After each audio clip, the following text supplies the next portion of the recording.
This conference will now be recorded.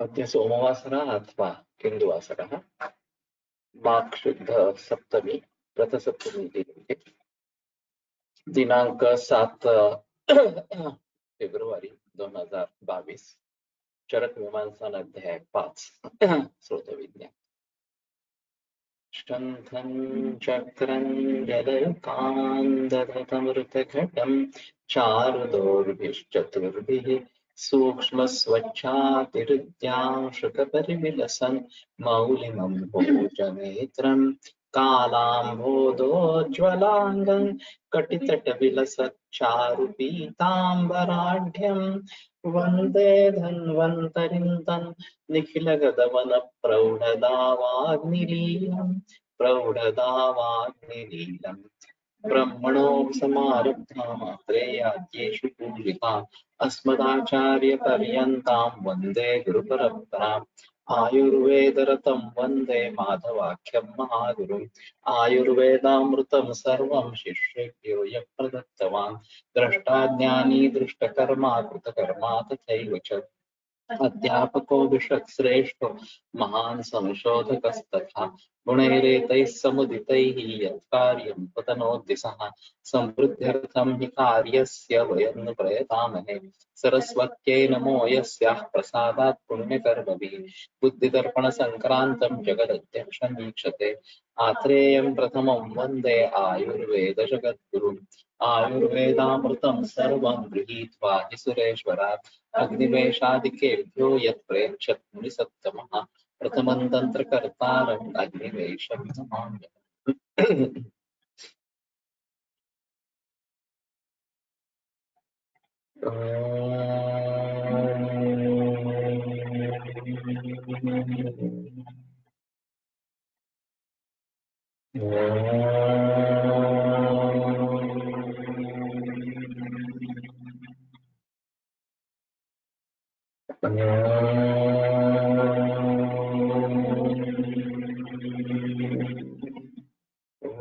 शांति शांति शांति। स्वधातु समवर्णानि वृत्तस्थूलान्यणुनि च श्रोतांसि दीर्घान्याकृत्या प्रतान सदृशानि च। तो जिस धातु से बने हैं उस धातु के वर्णवादी वृत्त स्थूल अणु। तो वृत्त सर्कुलर इस प्रकार की, स्थूल और अणु छोटी भी और बड़ी भी इस प्रकार की। श्रोताओं से दीर्घाणी आकृत्या, आकृति से श्रोत दीर्घ होते हैं, लंबे होते हैं, प्रधान सदृशांच प्रधान जैसे होते हैं। तो ये स्रोतस्वं का जो वर्णन है वो जिनके बारे में हम कह सकते हैं उसमें ज्यादा संदेह की बात नहीं है, लेकिन ये मांसों स्रोतस, मेदों स्रोतस या फिर अस्थि मज्जावह स्रोतस वगैरह वगैरह के बारे में काफी मुश्किल इस प्रकार का लगता है। और कहाँ से कहाँ ये जाते हैं, कैसे जाते हैं, दिखाई देते हैं नहीं देते हैं, ये सब अलग अलग बातें इस प्रकार की है फिलहाल। और इनका वर्ण उनके जैसा होता है, ये जो बात बताई गई है जिस धातु का वहन करने वाले उसका जैसा वर्ण है उस प्रकार का वर्ण उसको प्राप्त होता है। तो शायद ये भी बात हो सकती है कि इसी प्रकार के स्रोतस हो, वर्ण के स्रोतस हो, या ट्रांसपेरेंसी हो, इसलिए जो अंदर भाव है वही हमें बाहर से दिख रहा है इस प्रकार से। लेकिन इन सभी का अच्छा विवरण मुझे नहीं प्राप्त हुआ है। मैं भी कोशिश कर रहा हूँ कि ये इनके बारे में हम कैसे भली भांति समझे और प्रैक्टिकली कैसे प्रयोग करें इस प्रकार से।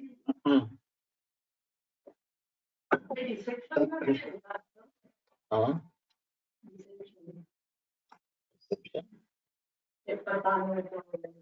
हाँ, डिसेक्शन में नहीं बता सकते, डिसेक्शन में पता चलेगा इस प्रकार से।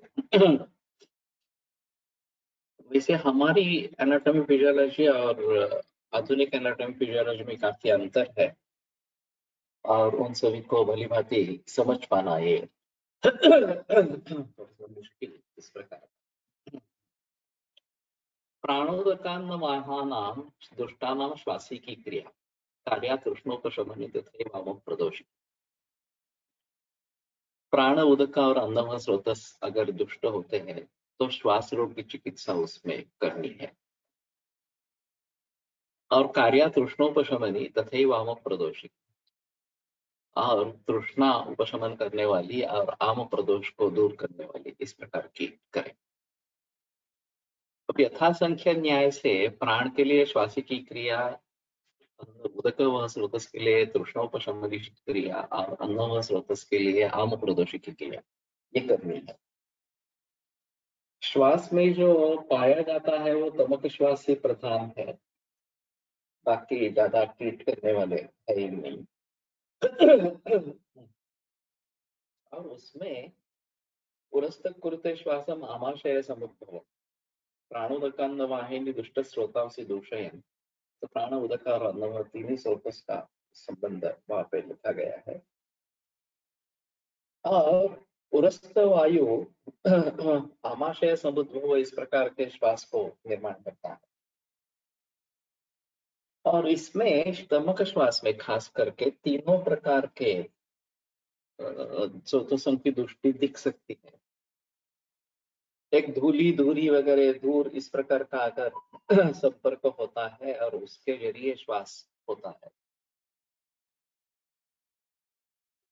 तो ये डायरेक्ट प्राणवायु स्रोत की दृष्टि इस प्रकार के, या अभी प्रदूषण के कारण अगर श्वास इस प्रकार का होता है तो वो सीधे प्राणवायु स्रोत की दृष्टि होती है।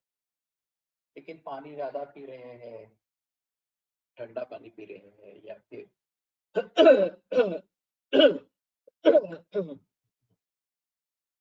उसका पचन नहीं हो रहा पानी का इस प्रकार का,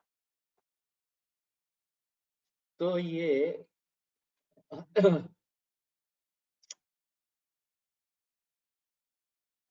भी तकलीफ वाली बात होती है। और उसके जरिए भी सांस फूलती है। तो वहां पे तृष्णोपशमनी ये जो बताते हैं ये क्रिया करनी है और पानी को कम करना है। जैसे मैंने हितरुचि विजय महाराज साहब के बारे में देखा था कि 15 ग्राम चावल और 10 ग्राम दाल इतना ही पचा सकते थे, लेकिन पानी 4 लीटर पी रहे थे। तो जैसे ही पानी रिस्ट्रिक्ट कर दिया उनका, स्वर्ण लागा सिद्ध जल 2 लीटर का 1 लीटर बना के ऐसा कुछ बताया था। नव्हती प्रणवास तो उससे अग्निमान ये हुआ था, और जैसे पानी कम कर दिया अग्नि बढ़ गया, और फिर बकरी का दूध आरंभ किया, 1 लीटर दूध जाने गया।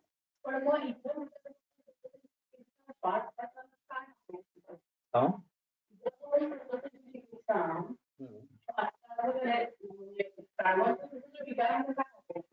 आहे अगर उदक व स्रोतस की दृष्टि है,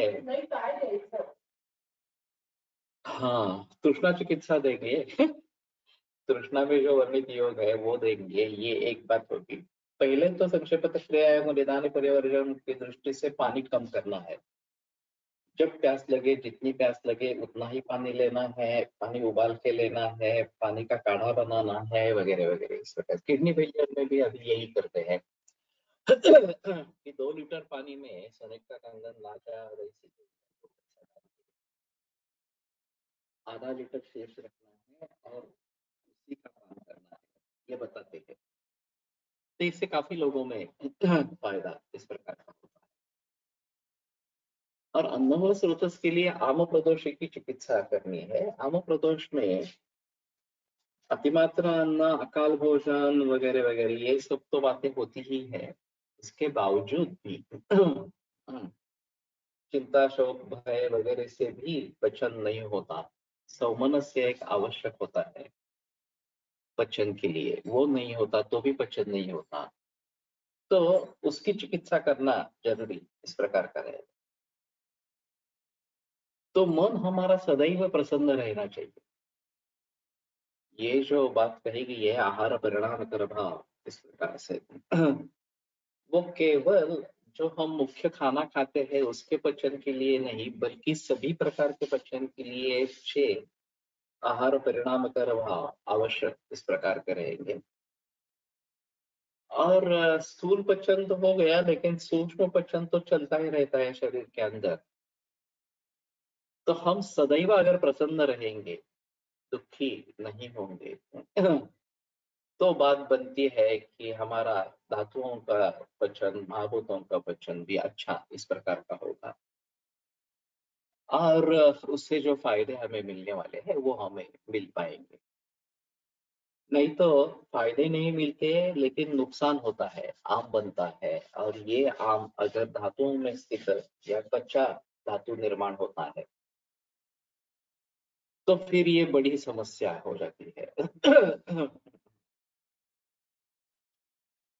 और इस प्रकार के कई मरीज मिलते हैं। अमवत वगैरह से तो मिलते ही है, लेकिन अमवत को छोड़ो, अमवत एक स्पेसिफिक कंडीशन है। बाकी भी बहुत सारे मरीजों में पचन अच्छा नहीं होता और आम निर्माण होता रहता है। न केवल जठराग्नि के स्तर पर, अपितु धात्वग्नि और भूताग्नि के स्तर पर भी आम निर्माण होता रहता है। और उसको मूल रूप से सुधारने के लिए जठराग्नि से ही आरंभ करना पड़ता है। तो खाना पहले रिस्ट्रिक्ट करना पड़ता है और फिर आगे हम उसको लेके जा सकते हैं इस प्रकार से। तो ये स्रोतस अगर दुष्ट हो गया तो प्राणोदक का नन, इनमें से जो भी दुष्ट हो गए होंगे उनकी चिकित्सा करना बहुत जरूरी इस प्रकार का रहेगा। और मैं मानता हूं कि ये एंट्री पॉइंट है। इन तीनों स्रोतों के द्वारा अंदर कुछ ना कुछ जाता है, हवा जाती है, अन्न जाता है, पानी जाता है, और इन्हीं सभी से शरीर का पोषण होता रहता है, शरीर की जीवन यात्रा चली रहेगी। तो इनका संबंध केवल इन स्रोतों की दृष्टि में नहीं है, इनके जरिए बाकी भी स्रोत बिगड़ जाते हैं। क्योंकि जो निर्माण है वो इनके अधीन है। तो सभी रोगों में इन तीन स्रोतों का महत्व बहुत ज्यादा इस प्रकार का है। और सुधार जो हमें लाना है वो इन तीन स्रोतों के द्वारा लाना है, ये एक मुद्दा रहेगा। कमक श्वास में तो हमारे ग्रंथों में ही निर्देश है। रुद्रोग की बात करो, त्वचा विकार, कुष्ठ की बात करो, वातरक्त की बात करो, वातव्याधि की बात करो, या किसी रोग की बात करो। एंट्री पॉइंट तो ये तीन ही है, दूसरे कोई नहीं है। तो समझ लेना चाहिए कि इनको अगर हम ठीक करेंगे तो सभी स्रोतस ठीक हो जाएंगे। मेरे मन में एक विषय बहुत बरसों से है। ये जो आधुनिक वैज्ञानिक ने सिस्टम वाइज अप्रोच जो रखा है, digestive system, cardiovascular system, circulatory system वगैरह वगैरह, इस प्रकार से, या रेस्पिरेटरी सिस्टम वगैरह, ये सब अलग अलग इस प्रकार के बताए हैं। हर एक का फंक्शन अलग अलग तरीके से बताया है, लेकिन ये समूचे मिलकर क्या काम करते हैं इसके बारे में केवल हम उसको ऐड करते जाएंगे तो समूचे सजीव के जो कार्य है वो नहीं मिलते हैं। वो तो उसके भी पर इस प्रकार का होता है। तो होलिस्टिक अप्रोच, ये जो बात आयुर्वेद की है, आयुर्वेद में ये तो केवल शारीरिक स्तर पर बात हुई है। शरीर, इंद्रिय, मन, आत्मा, इन चारों का विचार आवश्यक है होलिस्टिक में। और उसमें भी शरीर में सभी स्रोतों का विचार आवश्यक इस प्रकार का है। और इसमें एंट्री पॉइंट और एग्जिट पॉइंट्स, इनको ज्यादा महत्व इस प्रकार का रहेगा, क्योंकि एग्जिट पॉइंट्स जो है वो मल है। पुरुष मूत्र स्वेद इस प्रकार का मल निष्कासन होता रहता है, या कमल वगैरह जो है वो निकलते रहते हैं। तो जब भी हम कोई प्रोडक्ट बनाते हैं उसमें रॉ मटेरियल से लेकर कुछ प्रोसेसिंग होती है और फिर कुछ प्रोडक्ट बनते हैं और कुछ वेस्ट मटेरियल बनता है। तो जो वेस्ट मटेरियल बना है वो किस प्रकार का है, किस क्वालिटी का है, उसके आधार पर हम जो प्रोडक्ट बना है वो अच्छा बना है नहीं बना है ये जज कर सकते हैं। पुराने जमाने में क्वालिटी कंट्रोल नाम का एक डिपार्टमेंट रहता था। मैंने सुना था कि बजाज में ये क्वालिटी कंट्रोल डिपार्टमेंट बहुत ही बेहतरीन था और सिर्फ 29 स्कूटर बाजार में मिलती थी, बाद में वेस्पा लैम्ब्रेटा आ गई। लेकिन दूसरी कौन सी भी स्कूटर बाजार में उपलब्ध ही नहीं थी और इसमें वेटिंग रहता था 10-10, 11-11 साल तक और क्वालिटी कंट्रोल बहुत अच्छा था। लेकिन बाद में कंपटीशन शुरू हो गई, बाकी कंपनियां इसमें उतर आई और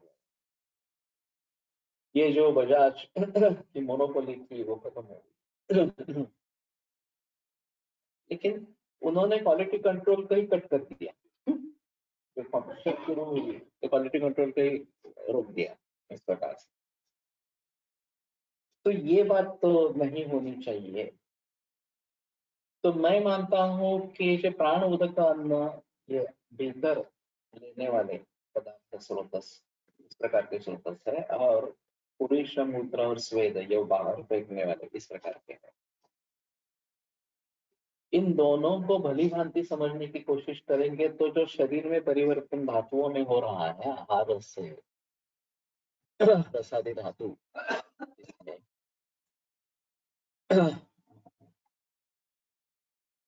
या वही मैं कह रहा हूँ कि इन तीनों की चिकित्सा सभी रोगों के लिए आवश्यक होगी।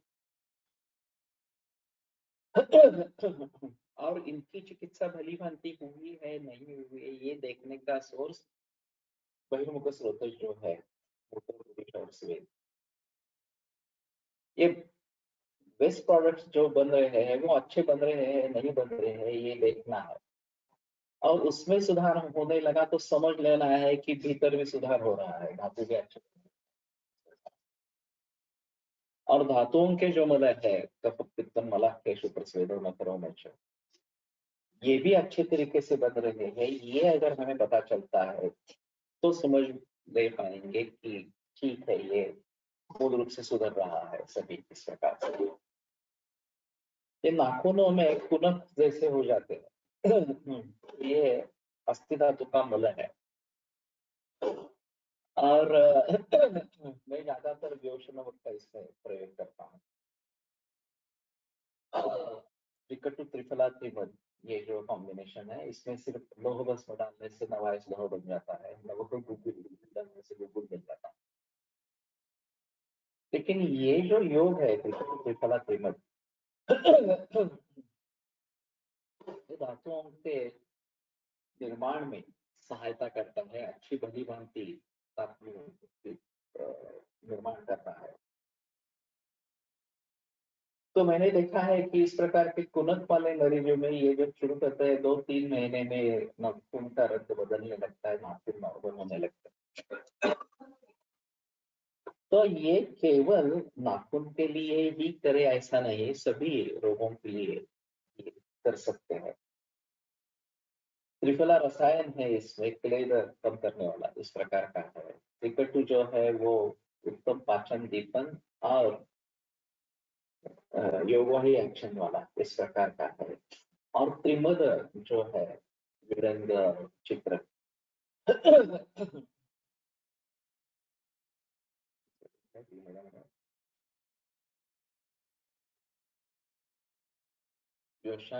त्रिफला मुस्ता तो ये उत्तम पाचन कृमिघ्न इस प्रकार के है।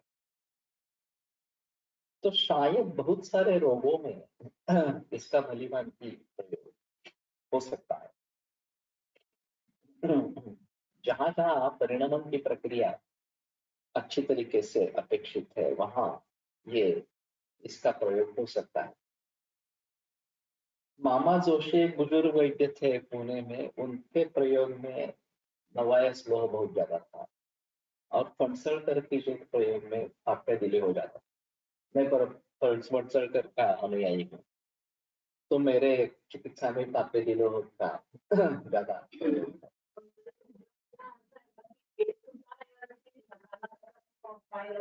हाँ हो बघायला पाहिजे। हो हो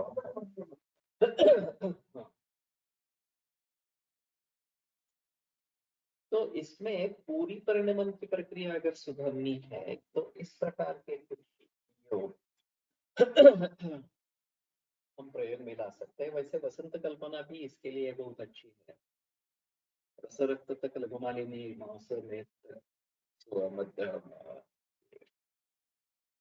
मधुमालिनी और ओष सुवर्ण के लिए स्वर्ण मालिनी या ओज के लिए बृहद सुवर्ण मालिनी इस प्रकार का कहना था। ये तो मिलता नहीं है बृहद सुवर्ण मालिनी, लेकिन इनका अगर हम प्रयोग करेंगे तो ये धातु के परिणमन की प्रक्रिया शुरू होगी। तो सभी चिकित्सा का सार इन सूत्रों में है। एक तो हमें लाइफस्टाइल देखनी चाहिए, दिनचर्या किस प्रकार के एफर्ट्स होते हैं और जाते हैं। तो ये जो एंट्री पॉइंट है खाने के बारे में, अन्न व स्रोतस के बारे में, उसके बारे में पता चले। पानी कितना पी रहे हैं, कब पी रहे हैं, कैसे पी रहे हैं वगैरह वगैरह। ये उदक व स्रोतस के बारे में पता चल जाएगा। और सांस कब कैसे लेते हैं, ये प्राणों व स्रोतस के लिए महत्वपूर्ण है। एक ट्रिकी क्वेश्चन पूछा जाता है, आप सांस कितनी बार लेते हैं, ये सवाल पूछा जाता है। तो लोग कहते हैं लेते ही रहते हैं, कितनी बार लेते हैं, पूछने की बात। तो पूछते हैं आप कितनी बार लेते हैं। तो शायद समझ में आता है मैं कितनी बार लेता हूँ। वो तो श्वासोश्वास की प्रक्रिया चलती रहती है, मेरा उसमें कुछ रोल नहीं है। मैं अगर प्राणायाम करूँ तो मैं सांस लूंगा, और इसमें अंतर है। जैसे कि ज्ञान की प्रक्रिया अंदर से शुरू होती है, मैं ज्ञान करवा लेना चाहता हूँ, इसलिए आत्मा मन से जुड़ जाता है, मन इंद्रियों से जुड़ता है, इंद्रिय अर्थ से जुड़ जाता है और ज्ञान होता है। वैसे आंखें कुछ देख रही है, कान पे कुछ सुनाई दे रहा है, ये मैं देख रहा हूँ या मैं सुन रहा हूँ, नहीं। जब तक मेरा उसमें इन्वॉल्वमेंट नहीं है, मैं खुद कुछ करना नहीं चाहता, तब तक ये पॉसिबल नहीं। इसीलिए सोच समझकर सांस लेनी है। तवारिया का ये कहना था कि 3 सेकंड सांस लेना और 2 सेकंड छोड़ना, ये स्वाभाविक गति है, और इसमें 1 मिनट में 12 श्वासोच्छ्वास हो जाते हैं। तो उसकी आदत डालनी है, ऐसा उनका कहना। उनका जो स्लो रिदम है, 1 to 3 में सांस लेना और 5-6 में छोड़ना, ये अगर हम प्रयत्न पूर्वक करेंगे तो शरीर को उसकी आदत पड़ जाएगी, और इस प्रकार से आदत पड़ जाने से अपने आप ही सांस इसी प्रकार के हम लेते रहेंगे। इसलिए नियमित रूप से प्राणायाम का अध्ययन करना जरूरी है। उभं राहून पाणी का पिऊ नये सर असं म्हणतात, पाणी नेहमीच बसूनच प्यावे का। काफी लोग बताते हैं, इसका मुझे ग्रंथों में तो रेफरेंस नहीं मिला।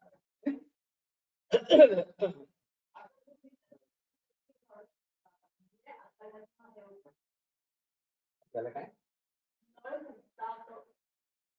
नळ फुकतात। वास्तव में ऐसा है कि आसन के बारे में बताया गया है, सायं प्रातः नमोशाम अनुशाम शुचिर्भूतम अंतरा भोजन कुर्यात्, अग्निहोत्र समोविधि, या अग्निहोत्र जैसा विधि है इस प्रकार से। तो जितनी गंभीरता से, पावित्र्य से अग्निहोत्र के बारे में सोचा जाता है, उसी प्रकार से खाना खाने के बारे में सोचना है। और सिर्फ खाना खाने के बारे में नहीं, पानी पीने के बारे में, सांस लेने के बारे में भी सोचना है। और हम कैसे भी किसी भी प्रकार से खाना खाते हैं, किसी भी प्रकार से पानी पीते हैं, सांस खुद लेते नहीं है, वो अपने आप चलती रहती है इस प्रकार से। तो इन तीनों पर भली भांति काबू पाएंगे तो सभी रोगों से मुक्ति पा सकेंगे। रोगों से मुक्ति पाना एक अलग बात हुई, बीमार नहीं होंगे, स्वास्थ्य बना रहेगा, दीर्घायुष्य मिलेगा, ये सभी बातें होगी। लेकिन सजगता से ये करना है। काही लोग थोड्या थोड्या वेळाने खोल श्वास घेतात, त्याचं काय कारण असावं? ये शरीर को महसूस होता है कि इनसफिशियंसी है सांस की, और इसलिए दीर्घ श्वास लिया जाता है या दीर्घ निश्वास उच्छ्वास किया जाता है। उसासा सोचने इस प्रकार से, तो इसका मतलब है कि शरीर में संचित वायु है जो अशुद्ध इस प्रकार का है, उसमें अशुद्धियां मिली हुई है और उसको बाहर फेंकने की कोशिश की जा रही है। योग वाले बताते हैं कि हम फेफड़ों का बहुत ही कम हिस्सा प्रयोग में लाते हैं। हमारा जो श्वसन होता है वो बहुत ही शैलो ब्रीदिंग इस प्रकार का होता है। पूरी लंग को इस्तेमाल करना ये बात होती ही नहीं। अगर वो भली भांति करना है तो दीर्घ श्वसन करने के सिवाय कोई इच्छा नहीं है। तो भागशः श्वसन कहते हैं कि फेफड़ों का ऊपर वाला हिस्सा, मध्य वाला हिस्सा और नीचे वाला हिस्सा, जब पूरा श्वास ले लेंगे तो पेट आगे आएगा, क्योंकि डायफ्राम नीचे चला जाएगा, क्योंकि वहां तक हवा एयर एंट्री हो रही है। नहीं तो जब हम सांस लेते रहते हैं वो केवल ऊपर ऊपर ही होता है। तो ये भी एक आदत डालनी है कि दीर्घ श्वसन ही निरंतर करते रहे, तो फेफड़ों का पूरा इस्तेमाल होगा और जो आपूर्ति हमें होनी चाहिए वो हो जाएगी श्वसन की। और जब दीर्घ श्वसन करेंगे तो उच्छ्वास भी दीर्घ होगा। इनका तवारिया का कहना है कि उच्छ्वास थोड़ा कट शॉर्ट करना है, 3 सेकंड और 2 सेकंड इस प्रकार का। इसका रेफरेंस क्या है मुझे मालूम नहीं है कि ये उच्छ्वास और निश्वास इसमें किस प्रकार का होना चाहिए। अभी पूरक और रेचक करते हैं, इसमें जब अनुलोम विलोम करेंगे तो पूरक कम और रेचक दुगना इस प्रकार के बताते हैं। तो जो शरीर में मल संचय हो रहा है वायु के द्वारा इस प्रकार का, उसको भली भांति पूरी तरीके से निकाल देना, ये रेचक की क्रिया आवश्यक है। और जब तक फुफ्फुस पूरे तरीके से रिक्त नहीं हो जाते तब तक दूसरी हवा को अंदर आने के लिए जगह नहीं मिलेगी, उतनी जगह नहीं मिलेगी। तो जितना अच्छा रेचक होगा उतना अच्छा पूरक होगा। इसलिए वही कुंभक को ज्यादा महत्व दिया जाता है कि पूरी हवा छोड़ दे और वही कुंभक करे, रोक ले। तो शरीर में जो फैला हुआ वायु है, बलरूप वायु है, वो फेफड़ों में जमा हो जाएगा और फिर उसके बाद मैं बता रहा हूँ कि थोड़ा फिर भी रेचक करे और फिर अंतः कुंभक करे, फिर सांस ले ले। तो एक योगी से मैंने सुना कि रेचक इतना कर देना चाहिए कि अंदर कुछ रहा ही ना, और फिर उसके बाद में रेचक करने की आवश्यकता नहीं रहेगी या रेचक नहीं हो पाएगा। लेकिन मुझे लगता है कि अगर वही कुंभक उस समय में करते हैं तो भीतर की जो हवा है अंदर शरीर में फैली हुई वो फेफड़ों में जरूर आ जाएगी। क्वांटिटी बहुत कम रहेगी लेकिन उसको अगर रेचक करके हम बाहर निकालेंगे तो पूरी आशय का हो गया। उसके बाद पूर्ण करेंगे तो भली भांति पूरे फेफड़ों का प्रयोग इस्तेमाल कर सकेंगे, पूरे फेफड़ों में हवा भर जाएगी और उसमें अगर अंतःकुंभक किया जाए तो वो हवा पूरे शरीर में फैल जाएगी। तो स्क्वायर ब्रीदिंग है कवारिया प्राणायाम कि सांस लेना, रोकना, छोड़ना, रोकना, इस प्रकार से अंतःकुंभक बहिर्कुंभक ये दोनों इसमें बताए गए हैं। तो कहने का तात्पर्य आता है कि सोच समझकर हमें हवा लेनी है, सोच समझकर छोड़नी है। मुझे ये प्रयास करना है, ये अपने आप जो हो रहा है वो उथल पुथल है, वो केवल एक जीवन कर्म के लिए आवश्यक है, इसलिए वो चल रहा है, इनवॉलंटरी है। उसको मैं अगर वॉलंटरी में कन्वर्ट करता हूँ, प्रयत्न पूर्वक सांस लेता हूँ, छोड़ता हूँ, तो उसका फायदा जरूर मिलेगा। ये वायु भक्षी योगी कहे गए हैं, जो केवल वायु के भक्षण पर रहते हैं और फिर भी जिंदा रहते हैं। साधक देती हिम शिखरे, इसमें एक योगी के बारे में उन्होंने अनुभव बताया कि गुरु ने आज्ञा दे दी कि आप समाधि अवस्था में बैठ जाओ इस प्रकार से। उसने समाधि लगा दी, गुरु निकल गए। एक बरस के बाद वापिस आए। ये शिष्य तभी भी समाधि अवस्था में ही था। शरीर पे पूरे बाल बढ़ गए थे, नाखून बढ़ गए थे और केवल अस्थिपंजर इस प्रकार का देह था। तो फिर उन्होंने फिर से उसको आवाज दिया और कहा अब समाधि से बाहर निकलो। कैसे जिंदा रहा है? एक बरस केवल वायु, पानी नहीं, अन्न नहीं, कुछ भी नहीं। ये लोग तो समझेंगे ही नहीं इस प्रकार से हो सकता है। ये वायु भक्ष्य रोगी है, योगी की अवस्था है। और इसी के जरिए प्राणयापन होता रहे। ज्ञानेश्वर जी ने संजीवन समाधि ले ली है और ये संजीवन है, जीवित है वो अंदर। कैसे पॉसिबल है?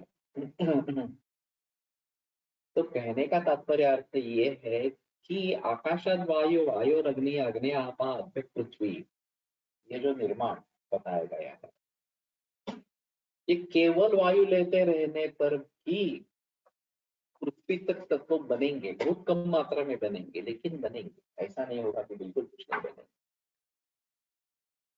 तुम्हारे भीतर की प्रक्रिया अगर बहुत अच्छी है, तन मन अच्छा इस प्रकार का हो रहा है, इसमें भी एक आश्चर्यपूर्ण बात है कि मल फिर भी निर्माण होते रहे। पूरे बदन पे, शरीर अच्छा बदन पे केस ज्यादा बढ़े हुए थे, नाखून बढ़े हुए थे। तो मैं जो कह रहा हूँ कि वेस्ट प्रोडक्ट्स निर्माण हो रहे हैं, तो शरीर में निर्माण हो रहा है। ऐसा नहीं है कि कुछ निर्माण नहीं हो रहा। बगैर खाना, बगैर कुछ पानी पिए शरीर में कुछ निर्माण हो रहा है। तो ये तो योगियों की बात हुई, ये हमारे बस की बात नहीं है। लेकिन हम इतना तो कर सकते हैं कि सोच समझकर सांस ले, और खास करके जब मन की स्थिति अच्छी न हो, चिंता, उद्वेग या फिर एंजाइटी वगैरह वगैरह इस प्रकार की बातें हो, भय हो, तो चले वाते चलम चित्तम निश्चले निश्चलम भवे। अगर वात चंचल है तो चित्त भी चंचल इस प्रकार का हो जाता है। और चित्त अगर निश्चल, शांत इस प्रकार का हो जाएगा, वात अगर शांत हो जाएगा तो चित्त भी निश्चल हो जाएगा। तो श्वसन पर लक्ष्य केंद्रित करेंगे तो धीरे धीरे ये सब जो भावनाएं हैं इसके ऊपर काबू पाएंगे और एक शांति का अनुभव इस प्रकार का होगा। आत्मस्थे मनस्य स्थिरे सशरीर से योग न्यास्तम योगम ऋषयो विदु। आत्मा में अगर मन स्थित हो जाता है तो ये सभी इंद्रियों के विषय, उससे उत्पन्न होने वाले सुख दुख इस सभी से हम परे चले जाते। और आत्मा सच्चिद आनंद स्वरूप है तो केवल आनंद की अनुभूति ही रहेगी। ये जो इन्होंने समाधि की 4 अवस्थाएं इस प्रकार के संप्रज्ञात समाधि की अवस्थाएं बताई हैं। आनंद शाश्वत इस प्रकार से। तो आनंद ये पहली अवस्था है उसमें कि आनंद की अनुभूति हुआ और सोना, और शाश्वत में केवल अस्मिता भाव है, मैं हूँ इतनी भावना है, इतनी इतना ही ज्ञान है इस प्रकार से। तो केवल खुद की अनुभूति होना, बाकी कुछ है ही नहीं इस प्रकार से। ज्ञानेश्वर ने एक जगह कहा है, आगाजे झालीची नाही त्याची वार्ता काय होती। सृष्टि निर्माण ही नहीं हुई है तो उसके बारे में क्या पूछते हैं।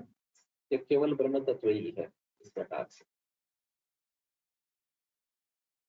तो इन बातों को समझ पाना या मैं सभी चराचर सृष्टि मैं ही हूँ, लोके विततम आत्मानम लोकम चात्मनि पश्यति, ये सब मैं ही हूँ इस प्रकार की अनुभूति होना, ये तो चरक का कहना है। और मुझे में पूरा लोक समाया हुआ है, ये भी अनुभूति होना ये काफी मुश्किल इस प्रकार की बात। तो मैं समझता हूँ कि प्राण, उदक और अन्न, इन तीन स्रोतों के ऊपर हम जिक्र करेंगे, इसके बारे में भली भांति प्रयास करेंगे। एंजाइटी एक कारण असू शकेल का, शारीरिक इतर काही कारण असेल। एंजाइटी तो कारण होता ही है। एंजाइटी का कारण क्या है ये देखना और उसको दूर करने की कोशिश करना, या फिर एंजाइटी पर काबू पाने की कोशिश करना, ये इसमें अहम इस प्रकार का मुद्दा रहेगा। तो क्या होने वाला है इसके बारे में आशंका। मुंडवलीकर महाराज जो कहते हैं कि कर्ता कर्ता परमेश्वर है, जो भी कुछ हो रहा है उसी की इच्छा से मर्जी से हो रहा है, तो हमें क्यों चिंता करनी। जो होना है वो साक्षी भाव से देखना है, काफी मुश्किल है। क्योंकि हम डर जाते हैं, हम उल्टा सुल्टा इस प्रकार का विचार करते हैं, उलझन में पड़ जाते हैं क्या करना है इस प्रकार से। और फिर जो हमारी क्रिया होती है वो सही ढंग से होती है, ठीक ढंग से होती नहीं है, जिसके आगे फिर इससे परिणाम भुगतने पड़ते हैं। तो ये जो अध्यात्म विद्या विज्ञान, हम ये बात कहते हैं कि विद्याओं में अध्यात्म विद्या सबसे श्रेष्ठ है। तो अध्यात्म मनुचिंत्यन, अध्यात्म के बारे में सोचो, और धीरे धीरे अपना विज्ञान मनोदोषो पूर्णम परम, ये जो बात बताई गई, मानसो धैर्य विज्ञान ध्यान, धैर्य ज्ञान विज्ञान धैर्य स्थिति समाधि भी। तो इनको प्रैक्टिकल कैसे करें, ये सबसे अहम मुद्दा है। तो पहले तो ज्ञान होना चाहिए कि इन सभी बातों को हमें देखना है, और फिर उसके बारे में प्रयास करने हैं, कैसे करने हैं, क्या करने हैं, दिनचर्या कैसी होनी चाहिए, क्या खाना चाहिए, कैसे खाना चाहिए, पानी कैसे पीना चाहिए, और उसी के साथ प्राणायाम भी कैसे करना। इसमें गुरु का होना एक आवश्यक होता है। गुरु भली भांति समझा सकता है, और अगर कुछ भूल हो रही हो तो उसको सुधार सकता है। तो मैं मानता हूँ कि योग हमारा जीवन का एक हिस्सा बन जाना चाहिए। नियमित रूप से योग होता ही रहना चाहिए, और आयुर्वेद के छात्रों के लिए तो ये बहुत आवश्यक इस प्रकार का होगा। लेकिन हम सुधरेंगे तो हम लोगों को बताएंगे, हम खुद नहीं करेंगे तो लोगों को नहीं बताना।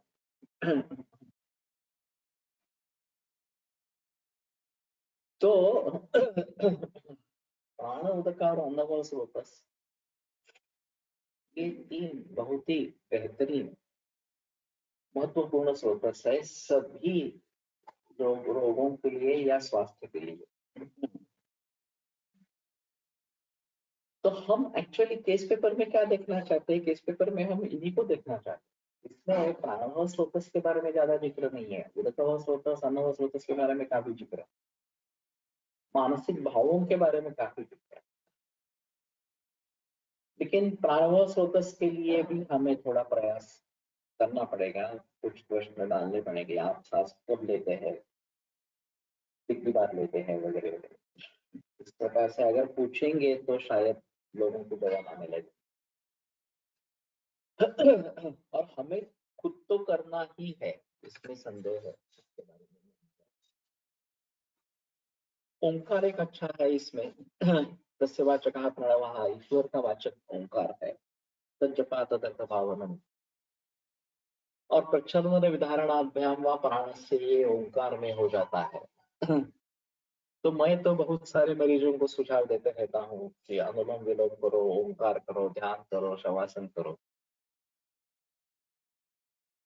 तो ये अगर हम भली भांति करते रहेंगे तो खास करके मानस विकारों पर काबू पाएंगे।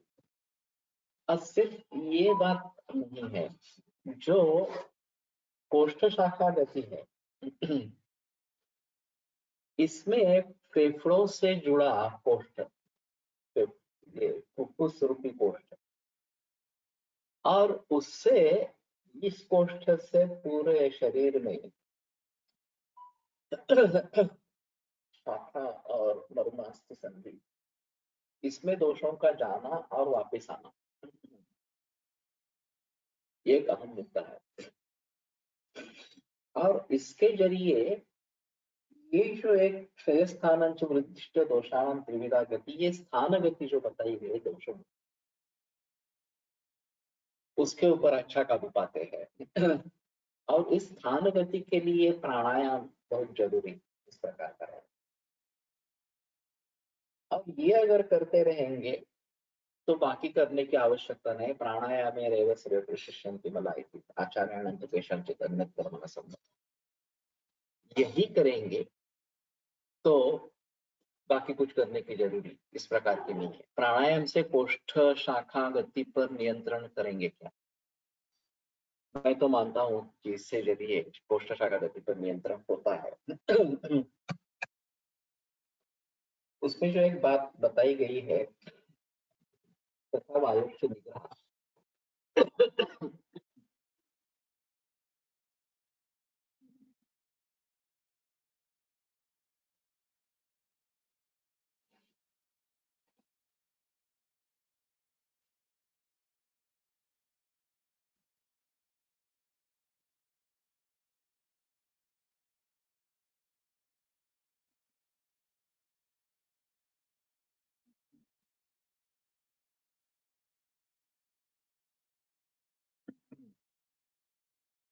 व्यायाम दुष्मस्ता चरणावती कोष्ठ शाखा मलायाम की, तथा वायुश्च निग्रह ऊर्ध्याभिषंदना पाका कोष्ठम वायुश्च निग्रह।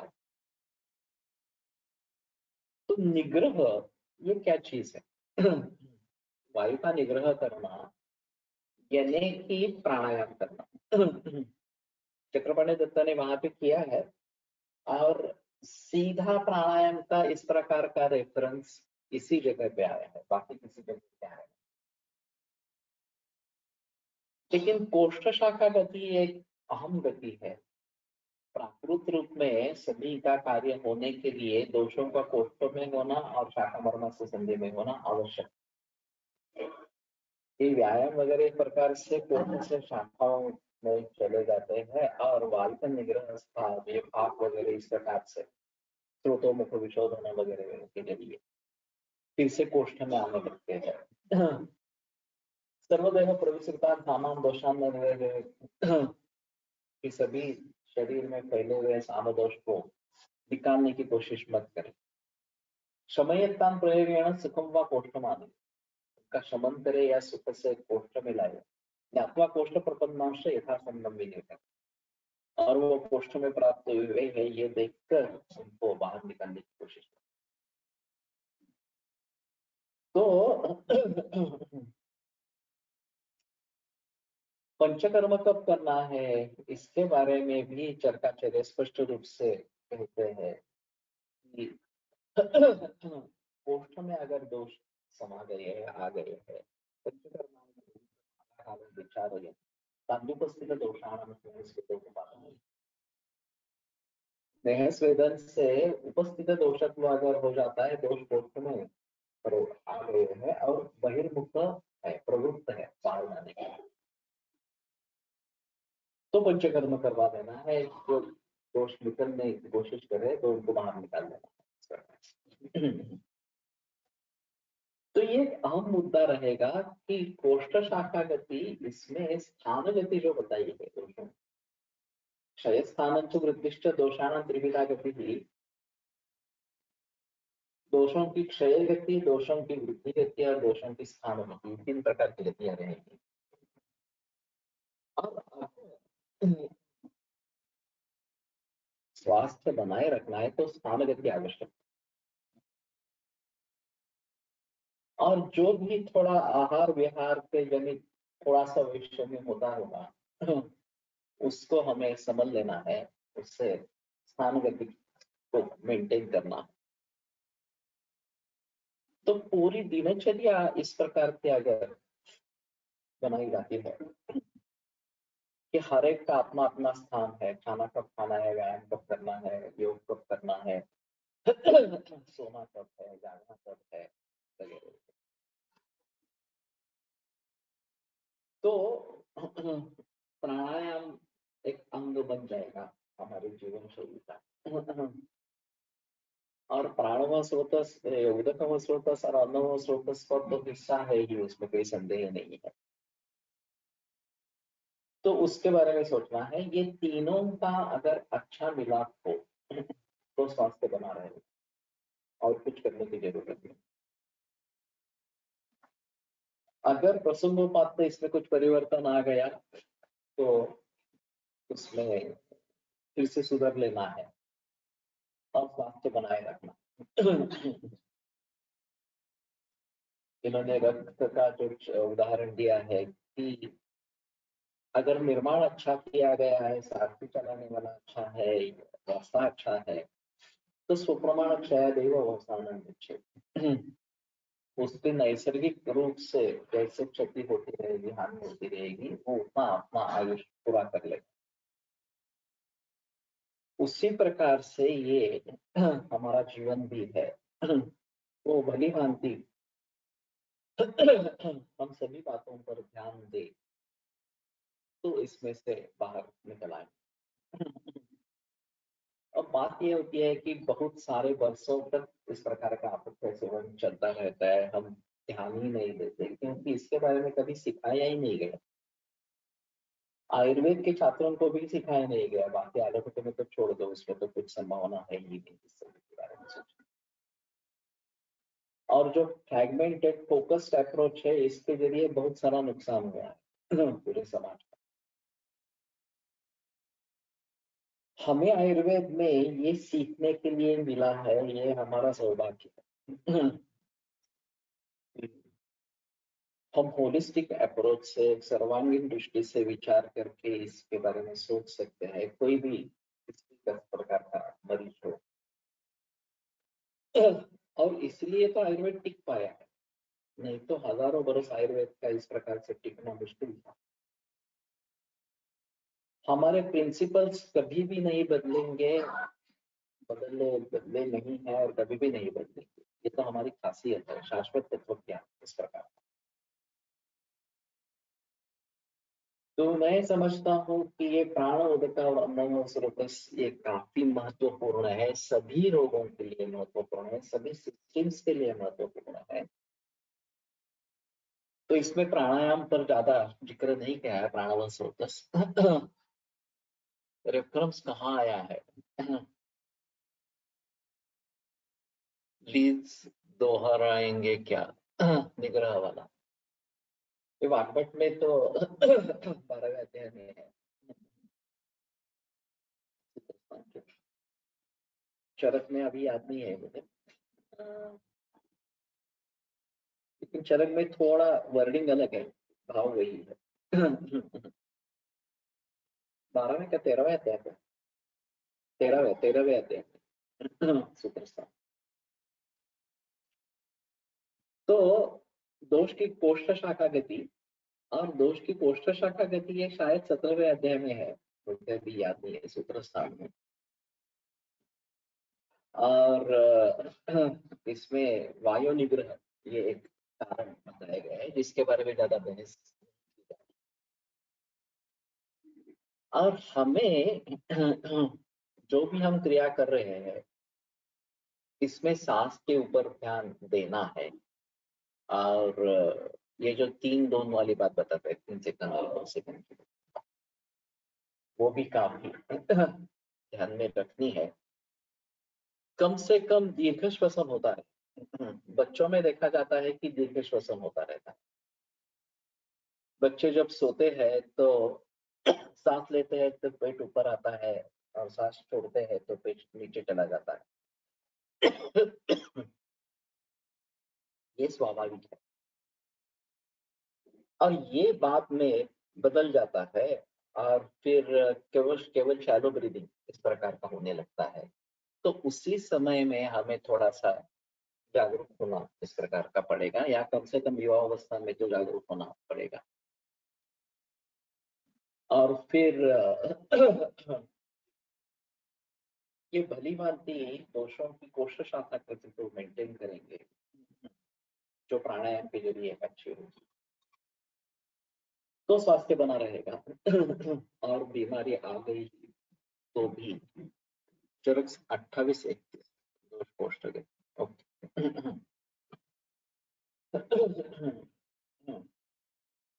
लेकिन वाकट में 13वें अध्याय में इस प्रकार के सूत्रस्थान। विविधाशित पीतीय रसादीनां यदौषधम रसादिस्रोतसां कुर्यात् तत् यथास्मम् उपक्रम। विविधाशित पीतीय जो 28वें अध्याय में अशुद्धाचार पृष्ठा से वगैरह से हमारे साथ बता रहे हैं। ये सूत्र आए है। तो रसजानां विकाराणां सर्वं बंधनम् औषधम्, इस प्रकार की बात है।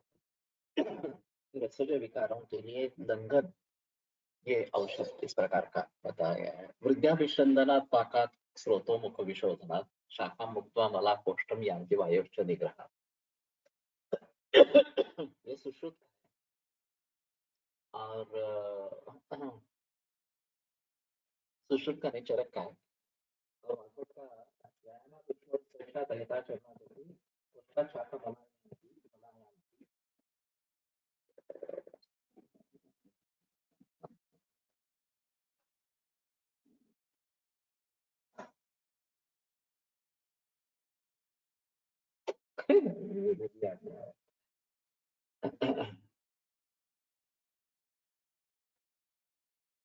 वृद्धाभिष्टंदना ताकत कोष्ठम वायुष्य निग्रह, इस प्रकार से। तो थोड़ा अंतर है, भाव वही है इस प्रकार। संप्रति शाखाभ्यां कोष्ठागमनम हेतु दोषाणाम आवृत्त्या इत्यादि विषन्दनात् विलयनात् विलीनश्च द्रवत्वात् कोष्ठे निम्नं याति। पाकात् इति पक्वो दोषः अबद्धत्वेन एव निम्नं कोष्ठं याति, अथवा पाकात् इति पाकजनितलाघवात् पक्वो हि दोषो लघुस्सन् कोष्ठं याति इति शिवदाससेन। सर्वतोमुख विशोधनात् इति अवरोध अपगमात् वायोर्निग्रहात् क्षेप्तुः वायोर्निग्रहात् प्राकृतं स्थानं कोष्ठं याति। इसमें प्राणायाम का निर्देश नहीं है, लेकिन कहीं पे निर्देश टीका में है एक जगह। और वैसे वायोश्च निग्रह, ये निग्रह की बात जो है, वैसे ये हमारे हिसाब एक का निग्रह तो नहीं करना है।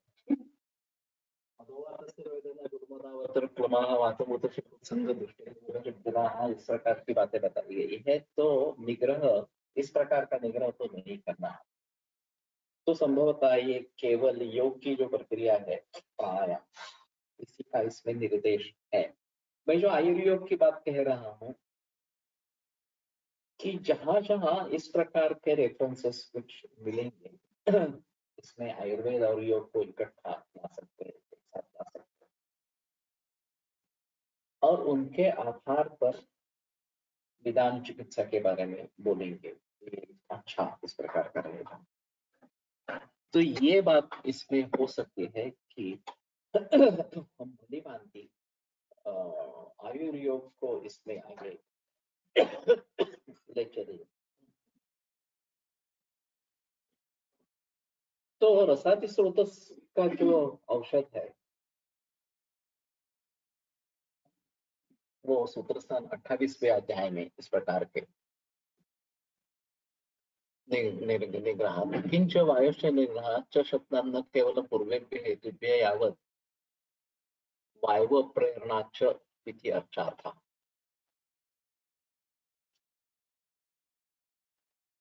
ठीक है, नहीं तो हमें इसमें से अगर काम होता है तो ठीक है, नहीं तो हम खुद भी हमारे दृष्टि से उसका अर्थ कर सकते हैं। ऐसी कोई आपत्ति नहीं है। जो टीकाकरण ने किया है उतना ही अर्थ लेना है। टीकाकार वैद्य होंगे ये तो होना है, प्रैक्टिशनर भी होने चाहिए, लेकिन वो योगी भी होंगे ये थोड़ा सा मुश्किल है बताना। अतः शरणं शक्रम चतुर्षु ध्यान चक्षुषा, ये जो ऋषि मुनियों की बात कही गई है उसके आधार पर ये जरूर समझ लेना चाहिए कि हमें योग भी करना चाहिए। वायु सेवन ऋतत्वान् मारुतस्य वायु निग्रहात्, हाउ टू अंडरस्टैंड प्रैक्टिकली।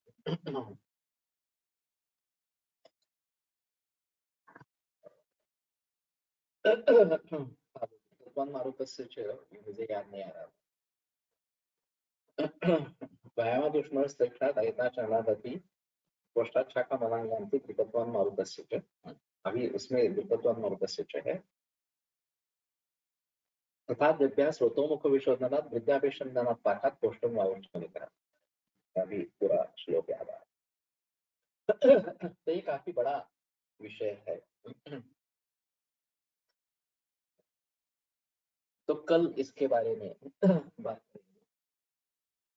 एक तो वायु नेता है, कफ पित्तम मल पित्तम कफ पंगु पित्तम पंगु मल पंगवो मलधातवः वायुना यतन नियंत्रित तत्र गच्छन्ति। तो वायु का महत्व क्या है और धृतत्वं मारुतस्य च से क्या होता है और वायु का निग्रह करने से क्या होता है, सभी के बारे में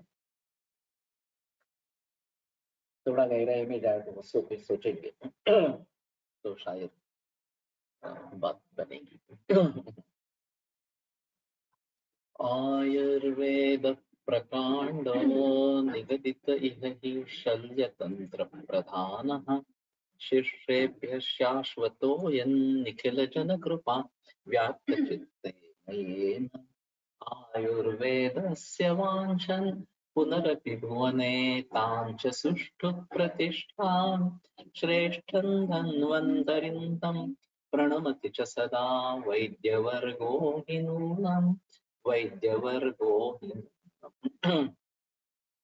शमन टाइप वायु सेवन इंटेंशन टू रेगुलेट दोषगति। कल फिर एक बार याद दिलाना।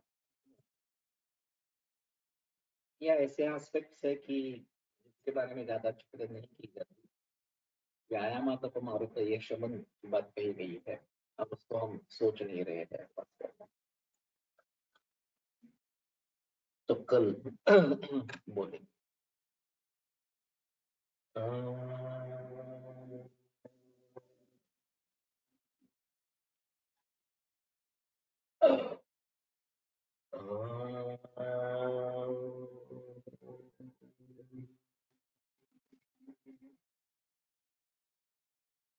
ॐ